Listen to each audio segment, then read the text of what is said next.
back to my channel for another video. So as you can see by the title, today I'm giving you my breastfeeding must-haves, tips, tricks, my background, and my journey this time around.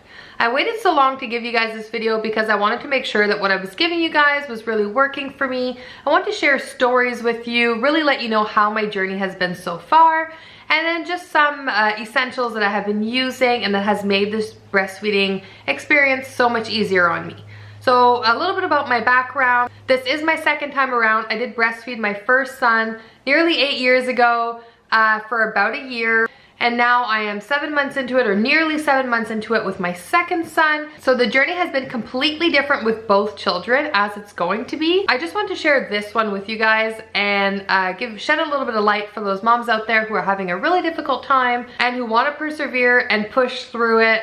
I know you can. Now, I am a breastfeeding advocate, but if you're not a breastfeeding mama, I am by no means saying that breast is best, fed is best, whatever works for your family, whatever's gonna work for you. I also want to give you guys a little bit of a disclaimer. I am by no means qualified to give anyone any medical advice, any advice on breastfeeding. Again, this is just what is working for me and my baby. So anyways, let me jump right into it. Like I mentioned, my son is nearly 7 months old. He was exclusively breastfed for the first nearly 6 months of life. And then we started introducing some solid foods slowly and a sippy cup with water at meal times and stuff. He is still very much breastfed. I am not really expressing as much milk as I used to because I'm home, I am available to him. He does go longer between feeds, so I don't have to have that bottle ready. If I am going out, I can sneak out of the house for a couple hours and come back, and he is still good to go. So I don't know exactly how much he is currently eating, but I'm pretty sure he's eating quite a lot because overnight my breasts get really swollen, or if he's going 5 or 6 or 7 hours in between feeds, my breasts get really engorged and swollen, so I figure he is taking in a lot of milk. Breastfeeding currently is going really well. I've got no nipple pain, no mastitis, no thrush, nothing like that, but that has not always been the case. In the first couple months of breastfeeding, I was using a nipple shield because I had flat, inverted nipples, which is not always pleasant, especially when you're trying to latch a small baby on pretty big breast. I know it's TMI, but it is the case in my situation. So I was using a nipple shield from day one. That was working really well, but I found it to be very, very restrictive. My milk was kind of not always coming in properly. I was getting clogged ducts using it. I had to wash it every time. I couldn't just pull it out and put them on. I was always trying to sanitize it, clean it, sterilize it, and that was just an extra step that was hard on me. As baby got older, and now I'm happy to say that I am no longer using that nipple shield. At about 4 months, I was able to put it away for a little while and start nursing him because he was bigger, his mouth would open wider, he knew exactly what to do, so he latched without the shield, which was awesome.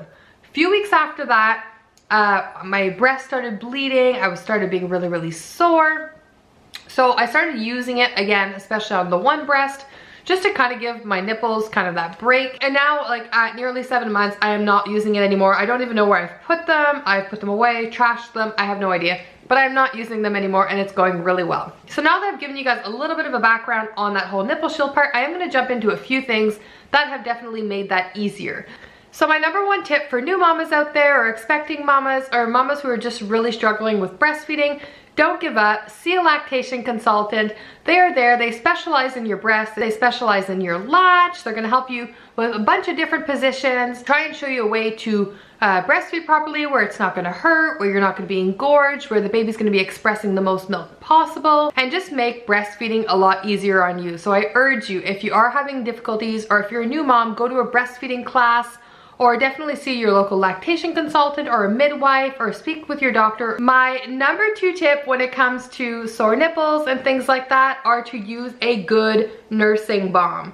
Now this nursing balm is the Oliva Naturals nursing balm. It helps soothe and protect sore, dry, and chapped nipples associated with breastfeeding.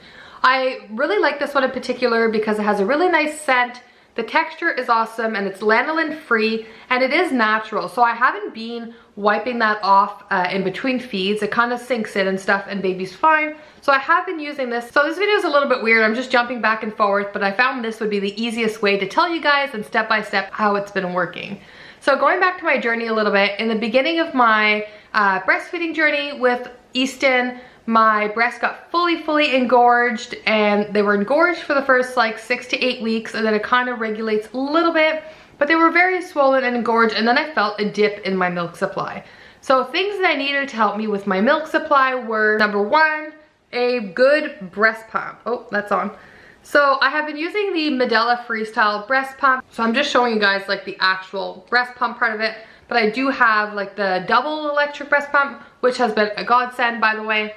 I have been using this. So I was nursing baby, and then once he was done nursing, I would use this. Or when he was very small, he would nurse on the one side and I'd pump the other side with this.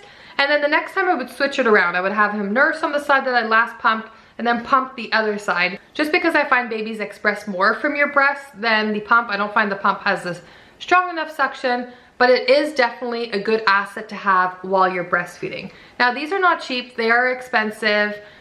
You can always buy secondhand and sanitize, sterilize all the other equipment part, everything that goes in contact with skin. Or you can also buy those parts, and like this is the expensive part. Or you can just go out and buy new if that's feasible. You can also rent these. I know at a lot of places in my local town, we can rent these as well, which is perfect if you're not sure if you're gonna like it or if it's gonna work for you.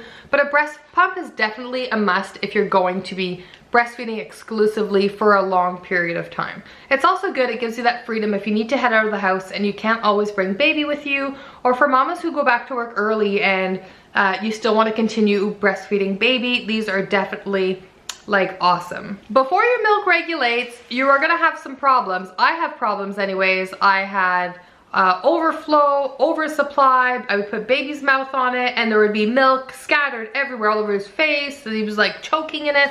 It was awful. Overactive supply, crazy. I definitely needed breast pads to help me out and keep my really light gray shirts not looking black. Like, it was absolutely awful. These ones are really nice and thick. These are the Nook brand I have been using. They stick on the inside of your bra. They absorb quite a bit. I was using reusable pads, but then like you've probably seen in a lot of my videos, our house did catch on fire right before baby was born. We were living at a place where we had to pay for washing machines, or we didn't always have access to everything that happened this summer that could have happened having a newborn baby. Absolutely happened. It was crazy.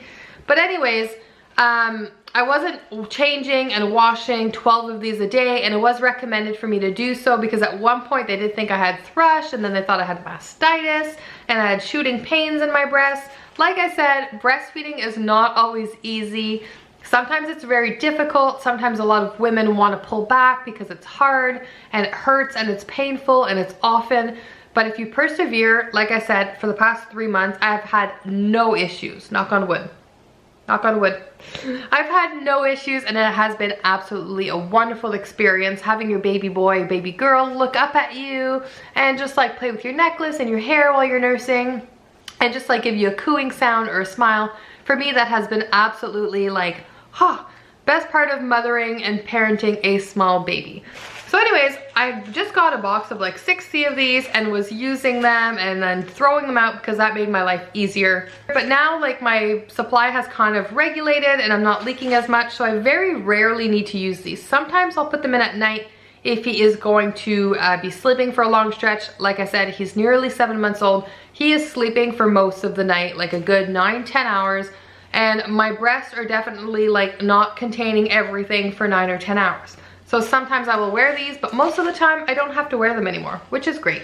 The next thing I want to mention about breastfeeding, now this was recommended from our pediatrician. I'm not sure if everyone recommends this, but is the D-drops. We have been using these D-drops since day one. We just give him 1 drop every single day. When we were doing his nighttime routine, I would just put it on my pinky finger and then put it in his mouth and have him suck on it for a while because he wasn't taking a pacifier and he wasn't always nursing adequately, and you want to keep that in his mouth for a little while. So we were just using this brand of D-drops, and this is our 3rd bottle, I guess. Yeah, and it's nearing its end. So this was our 3rd bottle, and we're just doing it because that's what was recommended for us. I know, like, especially in our climate, we don't have a lot of sun, especially in the winter. A lot of adults have vitamin D deficiencies, and since babies don't have fortified breast milk like they would in a formula, it is recommended that we do this. The last thing I'm going to talk to you guys about is something that some people are scared of when it comes to breastfeeding. I want to let you guys know that in the beginning it's not always easy because you don't know your baby. Your baby doesn't know what to do, and especially if you're a first-time mom, it could be quite intimidating. But please don't let it be intimidating. Babies need to eat. If you need to eat, baby needs to eat. Baby needs to eat on the subway, in the park, at the restaurant, at the mall, at a friend's house, anywhere you're gonna be, baby is gonna have to eat, especially in the beginning. They're eating every 2 hours. And that's not counting the time that they're on the breast. So they're eating a lot, sometimes like 12, 13 times a day. You can't stay in your house all day long because you need to nurse a baby. Things that have worked for me. We have these giant muslin swaddles. Huge. These ones are the 8 and a 9 ones. I also have koala baby ones. They're all the same size, all the same material. I've had a summer baby, so I didn't want to like keep him too warm while I was breastfeeding him, but these have been a godsend. Another one, yes, I'm only telling you guys about things that I've used daily with my baby. So these have been awesome for me. I just take one corner and then take the other corner, tie them around my neck like this, and then have baby just lay underneath. Like I said, it was summer. I didn't want him to be too warm, so I would just keep his legs out on the side and his little head out, and this would just cover like the top of my breast. I would also, if I was wearing like a tank top, I would also have him nurse like that and just tuck it in to the top like this and have baby just like that. It only covers the top of your breast. That's really what people are concerned about. They know what you're doing if you're covered up regardless. And if you've got this huge poncho up like this and all around, people are going to stare more than if your baby is just cradled in your arm, covering the top of your breasts like this. So I have loved these for many things. They have made all of my must-have videos. I'm pretty sure if you see any kind of vlog, we always have some of these in them. We have a dozen. We use these for absolutely everything, and breastfeeding is not the exception. I just wanted to mention that you don't have to invest in these. Now, I got these as gifts. I got this one, and I got another one that has like a little ring thing there, and then you put those around your neck, and it's flowery and cute and pretty, and everyone still stares. It doesn't hide anymore because it's smaller, and I don't find this material, like, while it's still thin, I don't find it as breathable as those, and they're definitely not as versatile. Like, these are awesome. You can have a variety of different functions. The only thing you're doing with this is nursing with it, and then it's taking up space in your diaper bag. You're already gonna have some of these laying around when you have a baby, so why not just use this and ditch those?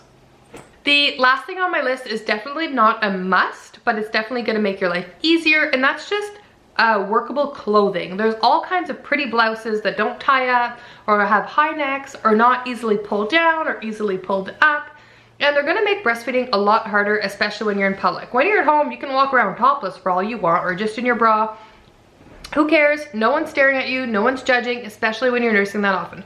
But when you're in public, why not make breastfeeding a lot easier? So I am loving tops like this that have zippers that go all the way down, far enough to be able to pull it out, feed your baby. What I'm also liking are, now I don't have one in hand and I should have, but I don't, are nursing bras that have these little snaps here, and you just pull it off and take it out. But by no means is this a necessity. Like, a lot of people, and in my first pregnancy, when I had my first baby, I was young, finances were a lot harder. I never had nursing bras. I just used regular sports bras or regular bras and just pulled down or took my arm out of it. Yes, it might not be as ideal and as easy, especially when you're out in public, but it works. You can do whatever you want, whatever is in your budget, whatever works for you. Anyways, guys, that is all I had to share with you guys for my breastfeeding tips, tricks, journey, everything. I hope this video wasn't all over the place. I just wanted it to be very real and candid and show you guys step by step what has been working and what has not. Anyways, guys, like I said, that's all I have to share with you guys for today. If you like this video, don't forget to give it a thumbs up. And if you're new to my channel and this is kind of something that you like to watch, don't forget to subscribe for some new content.